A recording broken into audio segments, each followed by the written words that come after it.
So in Canada, the power of President Trump, who has said he wants to get tough on our neighbors, including those to the north and the south, that we're not just talking about, border wall with Mexico, that we're also talking about trade policies with Canada and getting more parity when it comes to the economics of what flows in and what flows out. We know that Justin Trudeau went down and met with President Trump after he was reelected, spent time down in Mar-a-Lago. So it doesn't seem like this was something, 6 weeks ago that he was necessarily planning to do. But clearly, in a sign from his own party and his own advisors, and I would guess the grassroots in Canada to some extent inside that party, made it clear to him that he was going to have a very tough time keeping a governing coalition together. So instead of losing, he has decided to resign. And I think that there's probably a lot of people wondering right now, fairly, because we don't cover Canadian politics that much in the United States at all. I mean, it doesn't really matter a lot of the things that I think the truckers issue was one of the biggest issues here during the free speech kind of COVID years. It's not that, we have all the networks on. It's not even a story right now they're all talking about, and this has happened in the last 45 minutes. Right. So it does show you we are oddly disconnected from what's happening so close to us. Yes, and I'll go to Harry Hutch for this because, Harry, I think that what people probably would want to understand first is how does this affect the United States in the short term and the long term? That's an excellent question. But first, let me say that Prime Minister Justin Trudeau was one of the most narcissistic leaders since Emperor Nero, and he has finally resigned. In point of fact, he was never an inevitable leader. Instead, he was a choice made by the Canadian people to choose someone who supports diversity, equity, and inclusion. Those were his policies. This is a guy that bowed at the Black Lives Matter protests. This is a guy that protested against non-existent deaths at Catholic schools. So he was always a weak leader. But I think one of the things that this particular resignation points out to the American people is the world reacts to strength. And Donald Trump projects it, and I think Trudeau could not withstand the pressure from the United States, but also from the Canadian people. Keep in mind that only 16% of the Canadian people supported Trudeau, only 16%. So he was in a losing battle. His deputy prime minister, Chrystia Freeland, she resigned a couple of weeks ago. So he was in a very, very weak position, made weaker by Donald Trump. What do you think comes next? Because, again, people in the United States, there's not many experts in Canadian politics. So is he doing this to try and save the Liberal Party? Are they still the strongest party to keep that kind of parliamentary power inside Canada where they'd put forward the prime minister? Is there a chance that some of these other parties now have between now and I think March to be able to put someone forward and actually change the political direction of Canada? Very good question. So first, what has to happen is there has to be a no confidence vote, which would then trigger an election. More likely than not, the progressive conservatives would win that election if you look at the current poll results. But it's also important to keep in mind that the progressive conservative leader is not necessarily a paragon of conservatism, at least from an American perspective. He is a paragon of conservatism from a Canadian perspective. Canadians tend to be much more liberal, much more socially focused.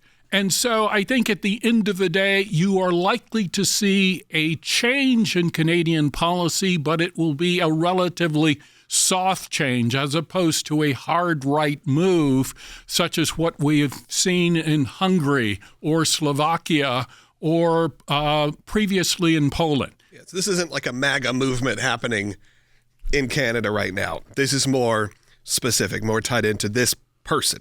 Absolutely. And it's important to keep in mind that the primary news source in Canada is not necessarily the Canadian news. It's CNN. Mm-hmm. it's MSNBC.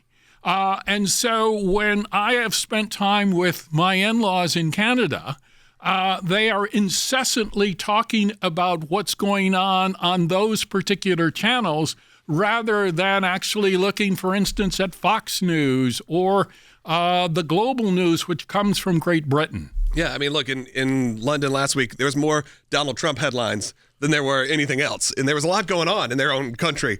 But clearly still America has its hold on the news across the country, across the world. But again, this happens in Canada, and we're all kind of struggling, going, okay, how does this all work? How do we put this all together? And y'all got me a great little fact sheet of all the little things that Trudeau has done or is doing. And I'm going, okay, I got to get more educated on what's happening right around us. Well, and Professor Hutchison, what you brought up also is that the leader of that conservative party, the Progressive Conservative Party, as it's sometimes called as well, but it's currently Pierre Poilievre, which is the best I'll do at my French pronunciation here. Brilliant. But he's been making headlines on American social media a lot because of his kind of blunt, matter-of-fact way he's dealt with the press. I feel like he's got a lot of that Trump no-nonsense about him, so he's kind of become a superstar on American social media. But he's described as a populist. He's focused on cost of living. The social issues, as you bring up, wouldn't necessarily be in line as much with American conservatism. But when you talk about things like the tariff fight ahead that President Trump was threatening Justin Trudeau with, this does seem to be a person that could probably, especially focusing on those issues of cost of living. He obviously was very upset with the free speech issues as well when Justin Trudeau enacted those Emergency Act issues back in the COVID era. He does seem like someone that a Trump-style politician could work well with to maybe get around some of these things, which would be beneficial for both the Canadians as well as the Americans if negotiations can happen without the specter of Mr. Liberal Trudeau, who was put on every pedestal possible by the American elites. I think you're precisely correct. So if you look at Pierre Poilievre, he's essentially Mitt Romney on social issues, but I think on economic issues, he's quite good.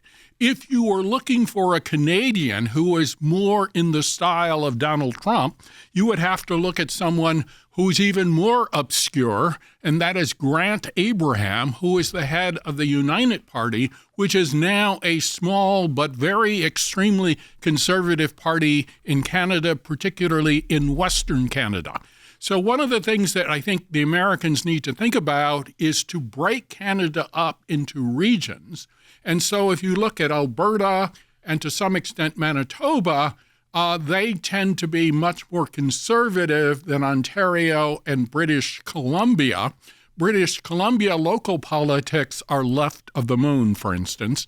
And so one of the problems with Canada, dealing with Canada, is that there are a number of left-wing loons in politics in that particular country. Let's quickly take a phone call. Let's go to John, who's calling on this topic. John on line 2, watching on YouTube. Welcome. So, hi, thank you. I'm happy to see, in my opinion, the changeover of leadership in Canada. It seems to me that this has affected some of our politics here in a light way, whether that be prior controversy with Jordan Peterson, where he was unfairly, in my opinion at least, unjustly deplatformed. Right, like many were. A lot of his positions there, yep. But the most concerning thing to me is Parliament has noticed a large mess with the funds they manage apparently within that party. And I think Trudeau's responsible, even if I'm not going to say it's his fault, and it's time for a change.